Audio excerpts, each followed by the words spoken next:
What are we talking about today then, pal? Which one are we doing first? Video games. Video game. Yeah.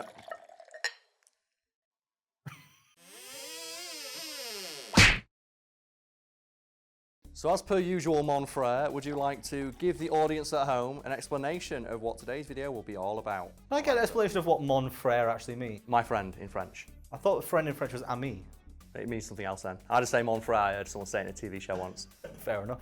Today, well, we're talking about video games. Yes, my favourite topic. Specifically, we're talking about video games that we think they might be underappreciated, they might not be popular, they might not be good, but we can sell them to you. We can make you play them. Or want to play them, or at least be interested in checking them out. With a single scene. Yeah, with 5 seconds. We were originally going to say GIF, but we thought, well, this is a visual medium, let's put clips in. And it's inspired by my constant, unending referral in videos to 2 particular video games and 2 particular scenes within them. And Brad, would you like to say which scenes those are? Well, I mean, I'm assuming that at least one of them is Transformers Devastation. Yes, specifically the fight with Starscream, where you just get his kick-ass riff just like, you know, fades in.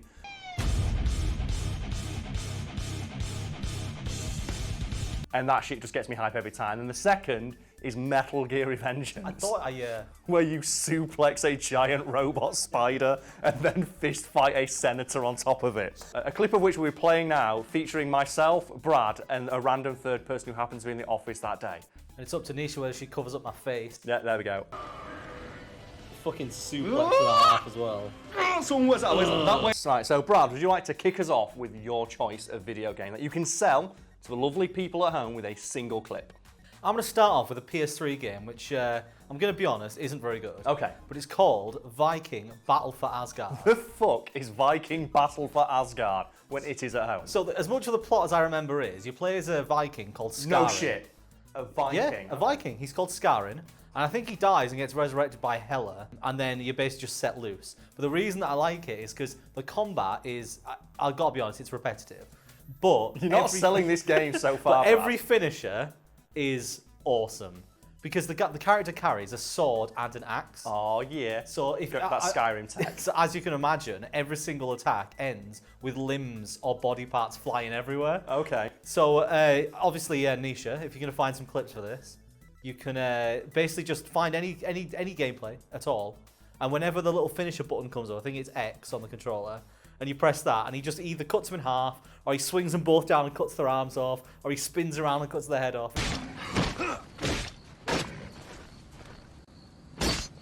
And it's like, yeah, come on, Skyrim. It's those things where it's just so dumb that you love it. Okay, well, in a similar vein, this is a game also from the PS3, PS4 era that I think is probably the most popular one we're going to talk about today, but I think it's the least bought, at least in the West, and that is Yakuza, the Yakuza series. We've talked about it before, but specifically Cos A Zero, which is a game where you play as 2 different characters with 2 stories that eventually intertwine. And one story is that of Kazuma Kiryu, when he begins his time as a young Yakuza, and your mission is, you have been framed for a man's murder, clear your name. And with that in mind, here is a clip of Kazuma Kiryu getting a turkey in a bowling alley and meeting a chicken called Nugget.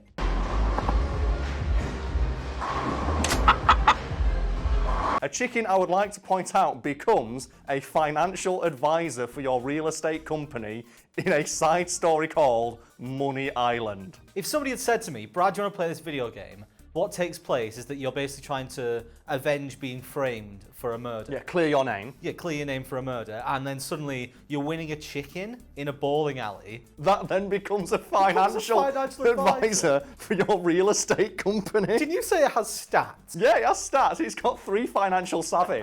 Also, in that side story, you have money battles against a group of people called the 5 Billionaires, who you beat in money battles to a win, and that's how you unlock your secret third fighting style. What's a money battle? It's a battle of money where you've got to mash the button to spend money to beat a billionaire in a money fight. And but obviously there's 2 stories in this game, and the second one is that of Goro Majima, and your basic mission is, there's a girl here and people trying to assassinate her, protect her at all costs. Something I want people to keep in mind as they watch this clip of Majima dancing his ass off like a jackass while nobody gives any sort of a fuck about it.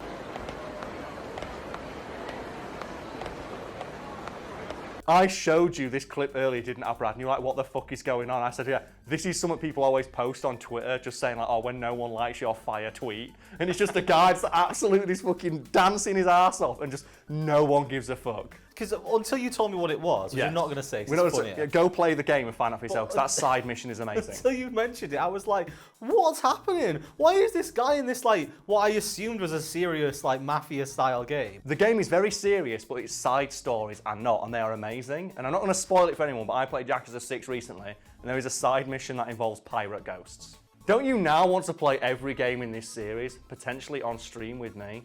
Yeah, maybe. Anyway, move on. What's your game? Well, seeing as you just basically thrown out a fishing rod for me to latch onto, Yes. seems to talk about pirate ghosts. Movie tie-in games are hilarious. Because they're always terrible. Because they're always terrible. Always. And the one in particular that I'm going to bring up is Pirates of the Caribbean.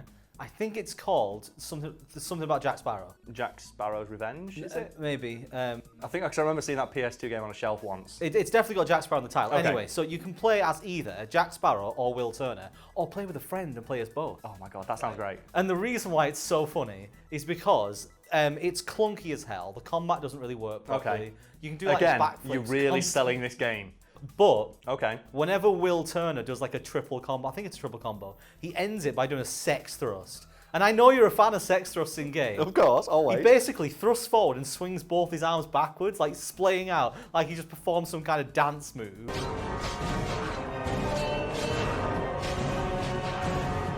Just the penetrada.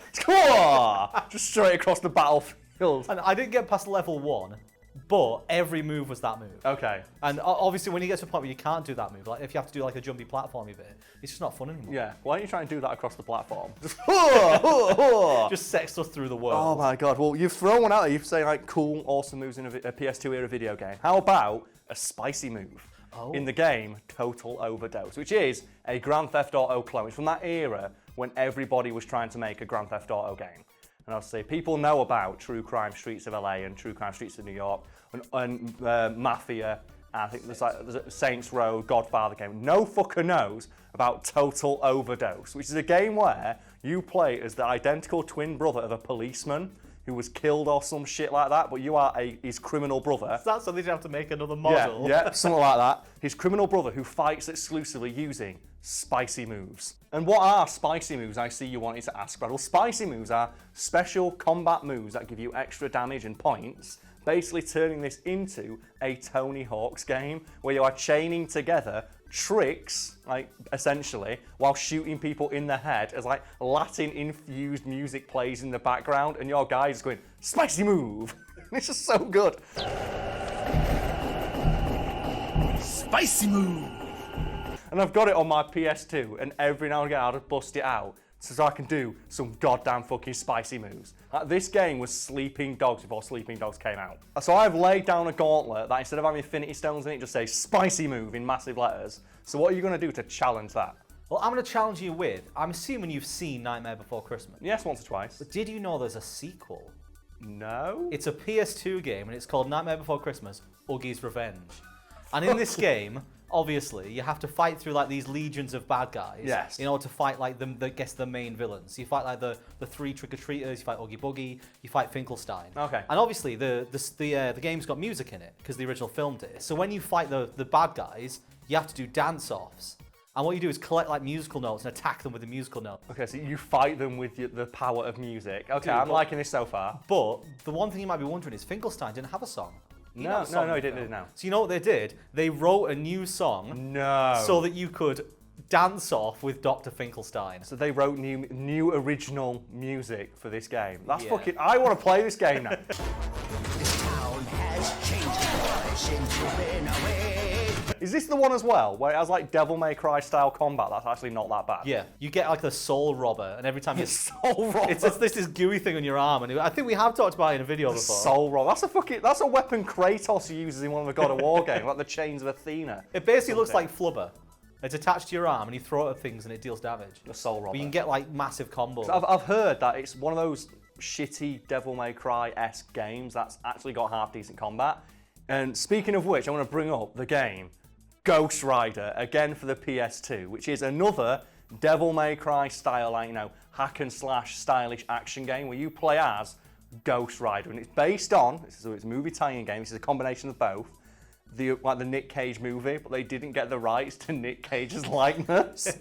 But they did get the rights to like the old man's likeness for some reason, so he's in it but Nick Cage is in, so you have like generic, just like dark-haired, not Nick Cage man. But the combat in it is actually pretty good, and obviously, what is Ghost Rider well known for, Brad? Is he well known for saying the line, "You can't live in fear"? No, he's known for his motorcycle. And it has, like, motorcycle... what's that game where you, like, punch people off your motorbike? Off Do you the remember? motorbike? Yeah, do you not remember that game? It's the game where you punch people off your motorbike. What's it fucking called? Anyway, it was a video game out there. It's basically on your motorcycle while getting attacked by demons, and you do, like, combos on your motorcycle with your chain while going through, like, racing levels. And it has, like, you know... you can upgrade your Ghost Rider, because obviously you got to upgrade your Ghost Rider. Upgrade your Ghost Rider. Because obviously if it was released today, it'd be crafting, but fuck it, back then it was upgrade your Ghost Rider to like learn new combos and finishing moves. And obviously, what do you think the ultimate finishing move is? The penance fucking stare.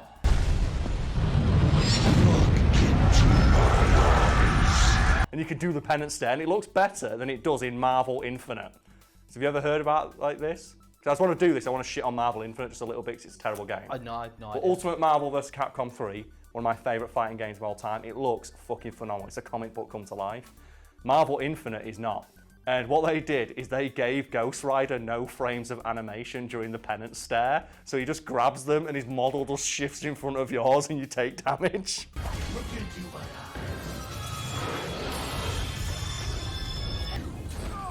Wretched soul, bear the weight of your sins. And the penance stare in this PS2 game looks better than this fucking Xbox One PS4 exclusive thing. Again, that's a video game that I don't think got any play.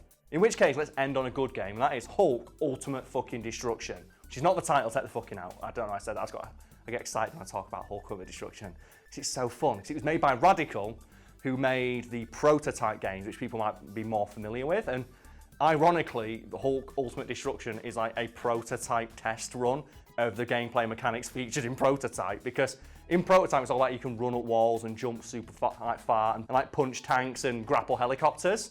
You could do all of that and more in Hulk Ultimate Destruction, and it is the most true-to-life Hulk game I have ever played.